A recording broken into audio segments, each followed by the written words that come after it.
Welcome to your weekly space of self-indulgence, discovery, and community. I'm your host, Mariah, here to guide you through insights, tips, and stories. Thanks for joining me. Now let's get started. Welcome back to the Self-Indulgent Podcast. I am your host, Mariah. Before we get started, I want you to, if you are listening on Spotify, iHeartRadios, Apple Podcasts, give us a follow so that you know when a new episode is posted every Thursday morning. And if you are watching on YouTube, subscribe so you can see what's coming next. Okay, so today we are talking about time. I would love to kind of hear your thoughts about your relationship with time, what it's looked like for you, even kind of where you are at in life right now, and what your experience has been. You know, as children, I don't think time, for me anyway, was super present in my awareness. Yeah, I went to school. Yeah, I, was there for a certain amount of hours a day. Like, that's all time related. But I don't think I was actively thinking about time until like I was really excited about something really excited about something and didn't want to wait. So hence the are we there yet question, right?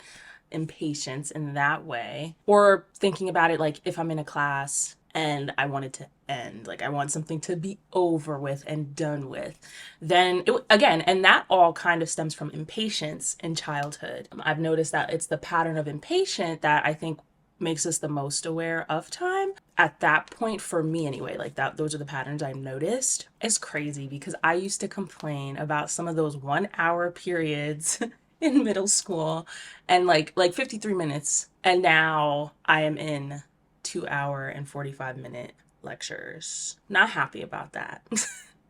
But I've adapted and feel differently about it. So sometimes of course that'll drag, but my patience has changed. So that necessarily doesn't get me the way that it did when I was a child. But there are other things now that really get me when it comes to time. I actually think I've had the most unhealthy relationship with time probably in the last 2 or 3 years-ish. I want to say sometime after COVID to last year-ish. And even sometimes now, like there are still things I'm working on. But thinking about this a little bit more, like back then, right, the impatience, I was bored, like I wasn't being stimulated enough, or, I was really excited for something that would definitely be more stimulating. And so that made time feel like it was slowing down. I wanted it to end, something to end, so it felt like time stopped. And now time is very different for me. It's not about like waiting for the next super enjoyable moment. Like that isn't where my focus is in relation to time. So as moving into young adulthood, and the independence that comes with it and the piling on of responsibilities, time has started to feel like it's being stolen from me. Like I don't have enough time, right? Like I think that's something we can all probably relate to an extent. I often feel panic if I feel like I'm wasting time. And why is that? Like what's happening that I'm feel panicked? It feels like time is being wasted, things like that. Like why is that getting to me? Some of that is definitely coming from our society, capitalism, the way things are run. When I think about it, things like GPS is great, right? Being able to meet at specific times, being able to organize in that way. Like there are, of course, huge benefits to that. However, I think it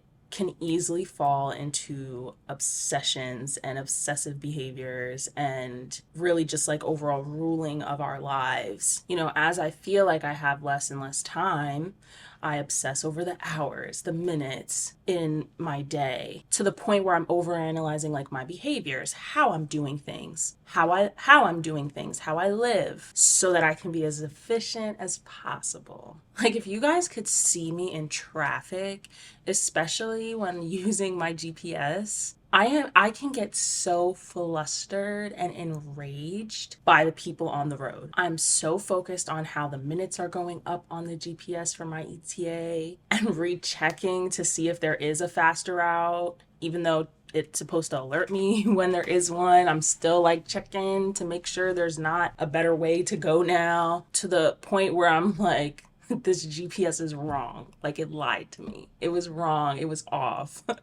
That is not okay. Efficiency. Efficiency, I would say, has now become a source of complicated comfort. While I'm able to find ways to speed up processes or make things easier, it's like ruining my ability to adapt, to be flexible. In our world right now, like, I feel out of control. There's so little I can do, right, individually, to change these like institutions, systems that we live in and participate in, because honestly, like, it just feels like it needs to be torn down and completely started over. So what am I doing instead in my day-to-day life? Like, I'm becoming more efficient, because then I can give myself a false sense of control, and when my efficiency seems to be working in my favor, it gives me a false sense of flow and comfort. Like, in the morning, I am mapping out in my head the order in which I do things that I think makes the most sense. And there's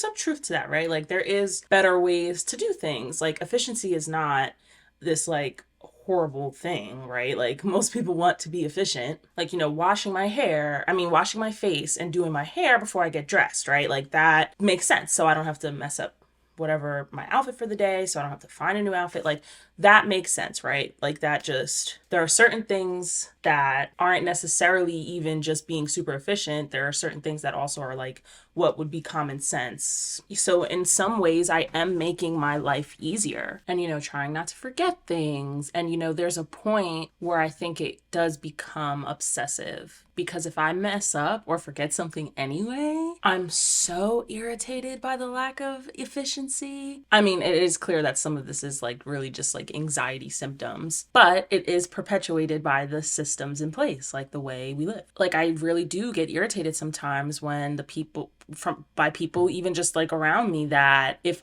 I feel like they're doing things the hard way, quote unquote, the hard way. And it stresses me out because I'm in a rush, or I feel like time is being wasted. Like, honestly, at the end of the day, it's made me averse to mistakes. And that's not good, because that is how we learn and grow. I would not be who I am today without the mistakes, without the trial and errors. The freedom in just doing and trying. The first 20 years of my life, and for the rest of my life, like, that is what we're doing. Like, I'm going to continue to make mistakes. I didn't just become an adult and stop making mistakes. No, I still make mistakes, but the way I respond to the mistakes has changes. The way that I feel about the mistakes have become a problem and a source of distress at the end of the day. Like, now it's distressing to me to make a mistake, but I never question that. Like, I want to, like, in the first 20 years, like, I don't think that, yeah, if I did something maybe embarrassing, that was distressing, but I continued to do embarrassing things. Like, it didn't necessarily stop or make me super active to try to make sure that I'm not doing that. To attempt to control outcomes to an unhealthy, I think, level, right? Like, all of these things in moderation and balance are okay. I wasn't looking at life like a bunch of trials and errors, even though that's what it was like at that time. Like, I wasn't thinking about it in that way. I was just living and learning, living and learning. But now that I'm an adult and am responsible for the parameters around my life and my lifestyle, there is panic. There is panic. There is pressure. We feel like, we're not doing enough, or we're doing too damn much, all at the same time. Like, that is crazy to me. Like, that is, it's wow. I don't even know how to describe it. It's just like, wow, that's the reality of life. And then it's like, look at how they capitalize on these things, especially, as responsibilities increase, as we get older, as we're being more active in our lives outside of caregivers. Look at how they capitalize on planners. That I would love to know. I gotta look it up. I should have looked it up for the episode. What is the is how much is this industry worth? The planner industry, how much is it worth? Fancy watches, all these calendar features. There's only 10 minutes left in this great sale. And if you don't do it now, it's going to double in price in 10 minutes. Oh, now it's 9:30 seconds. Oh, now it's 9 minutes. Oh my God, time works so well. So well for capitalism. Time has become predatory. It is predatory the way, anyway, that we use time, or that time is being used now in more strategic ways in marketing. There's so many ways that we actually buy into time, not just metaphorically, like money, we actually buy into time. And before you know it, you're buying a really expensive, cute planner, great planner, that was very creative concept. And then you're wondering why you never use them. And they just sit there oh, at least I have it now. I don't use it, but I have it. And it's cute. And I like how it looks. And it would be cool if I actually used it every day. And forget about it. If you're looking at these things before New Year's, oh my God, you're guaranteed to buy one. So why are we buying planners and not using it? Is it because we're overwhelmed in life and you don't want to actually have to see all the things that you have to do and are responsible for from a visual standpoint? It actually wasn't as fun as you thought it was going to be. Or maybe it is just because we are machines and we do things every hour on the hour, or in 30-minute increments. And yet, with all of that being said, I still want more energy to be able to do more with my time in the hours I have after a full day, a full exhausting day, where all of that time that I spent didn't even feel like my time. That time was not mine. That time was so that I could survive in capitalism, in this society. So no wonder I have a poor relationship with time. No wonder, because most of the time isn't actually mine. Yeah, I'm making money, but I'm actually not making money right now. I'm not in grad school, but that's besides the point.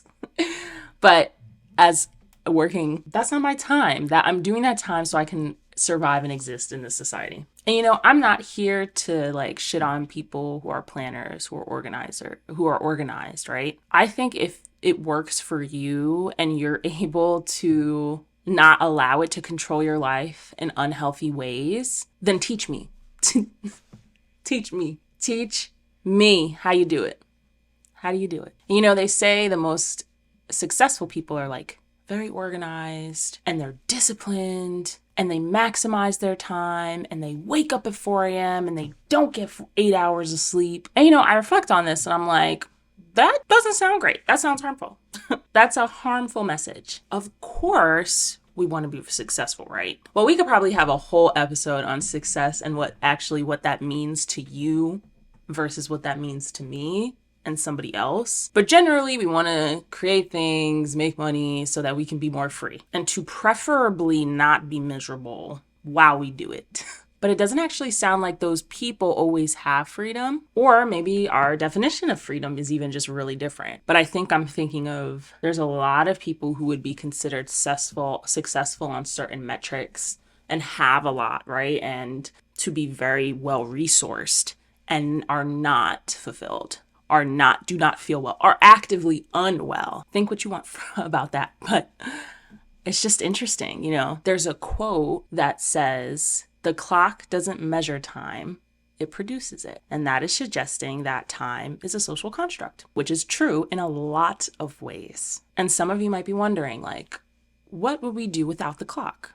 What would we do? Would we be able to live without the clock? What would our living look like? Could we still be as an advanced society as we are without the clock? It's really just a reminder that with every blessing, with every innovation and invention, there's a darker side to it, an uncontrollable opposite alternative that will harm a lot of people with those blessings, innovations, inventions, especially when they are not thought of and supported. And I think that's our problem in the world. If people were actually held accountable to find the solutions to the problems they created with their innovation, then what would our world look like? If you had to be held accountable to the change and evolution you were trying to create by fixing any issues that came from it before you were allowed,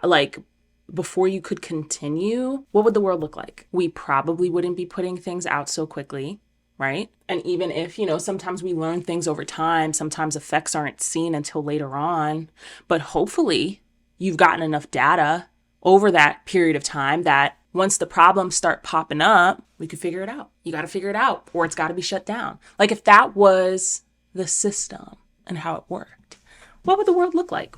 I don't know. I want to go back to something that I said earlier about wasting time. Like, why do I feel like I waste time? Like, what does that even mean? Just because I could have done something quicker, maybe? Like, this is so a part of the social construction of time. Like, for me to even feel like I can waste it. And that is why I think that quote about the clock, it produces time, it doesn't measure it. So with all of that being said, I would like to challenge you and myself to redefine time for ourselves, because the way it's being used and the way it's being shoved in our faces is not going to change. It's not going anywhere. Now, I've done some of this work already. I'm definitely a lot better than I used to be. I'm still in the process of healing my relationship with time, for sure. I think that, if I'm really stressed out about things unrelated to time, my fuse becomes shorter. And honestly, I almost revert back to childhood, where it's impatience that's getting me now. And it comes up when I'm stressed, though, or when I'm frustrated, when I need something to be done, ended. So then I'm super aware of how long something's taking, because I'm already burnt out. I'm already done. I am so sorry. If you are not watching this, I talk with my hands. So I just smacked my plant by accident. So I had to apologize and give it a kiss. But at the end of the day, I can't say I just stopped looking at things as a waste of time and I'm super great at it now. No, absolutely not. But I think for me, a big thing was finding a sweet spot in between, or really a sweet range between feeling like having some autonomy and control, productive and fulfilled, in balance with breathing, being present, and rest and recovery. There's a sweet spot in that flow of things. One of the greatest things that have worked is allowing myself to slow down. That's nothing new. And when I say this, I'm talking about all aspects, slowing down everywhere, even in my mind. That's a big thing. I'm still resistant to it, though. I think that has been the hardest thing. I can physically slow down, right? I can clear my schedule for the rest of the evening or whatever the case is. I can physically slow down. Mentally slowing down? Oh my God. Horrible.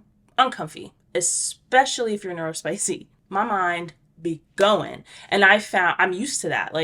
There's lots of components to why it is hard to slow down in the mind, or rather why I'm resistant to slow down in my mind. But when you're on the go all the time, of course, slowing down mentally, and when you have a really busy life, that is going to be uncomfortable because you're not used to it. They're trying to make machines out of us. Slowing down is really uncomfortable.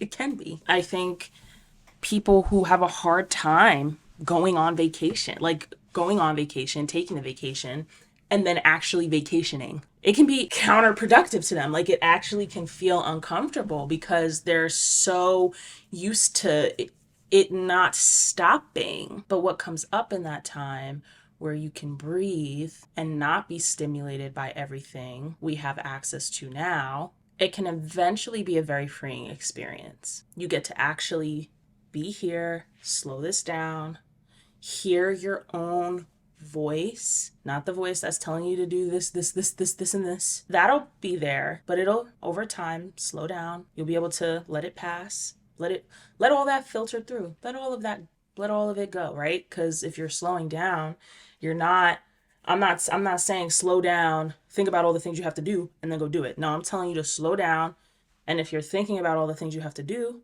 okay, let it pass, let it go, let it keep moving. And then what's that voice there after that? What's the voice that comes up after all those things? That's how I want you to slow it down.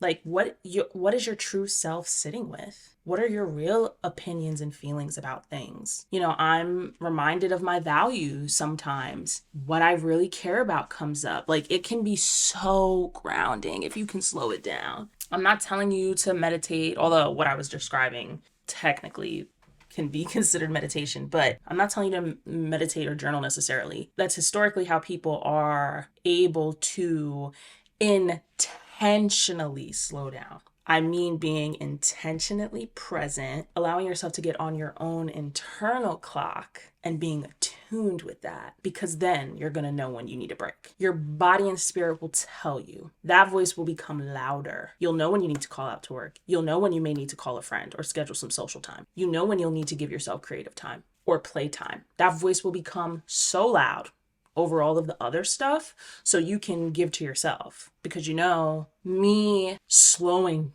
down, binging TV, that's not intentional slowing down time. Like, that's not intentionally slowing down your mental state. I would say it's actively avoiding actually your mental state. But this is kind of how this allows me to start to heal my relationship with time and to get myself out of the chokehold society has me in. I can rant about this topic forever, if I'm being honest with you, because it's so deep and like I barely scratched the surface on like how we're programmed, and I didn't even touch on cultural and racial implications of these things on time. But I would love to do it in a future episode, maybe with a guest. But what I would like you to reflect on in regards to time in this episode: how would you describe your relationship with time? What does your relationship look like with time now? What are your strengths and weaknesses when it comes to time? How is it working and not working? Where is your sweet spot or ideal balance with time, efficiency, and personal nurturing? And, if you feel like you've got a great hack, or if you feel like